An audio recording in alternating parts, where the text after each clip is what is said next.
ሰላም ሰላም ፋሚሊ፣ ያው ቲክቶክ ትንሽ ጠፍቻለሁ። እሱም ሁኔታው እየተመቻቸ አይደለም እና በአንዳንድ ጠፋ እያልኩ ነው፣ ስራ ቢዚ እየሆንኩ ነው እና ዛሬ መጥቻለሁ። እናንተም ደግሞ ሪፖስት፣ ኮፒ ሊንክ፣ ሼር ያደረጋችሁ አንድ ቻሌንጅ ለመስራት መጥቻለሁ።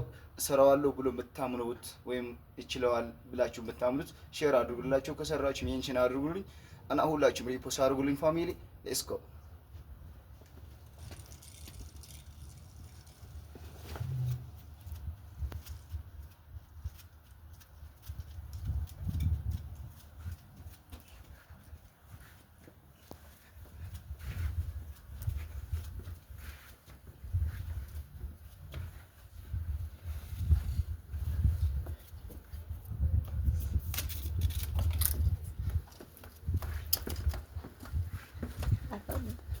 خير على صدق يسلم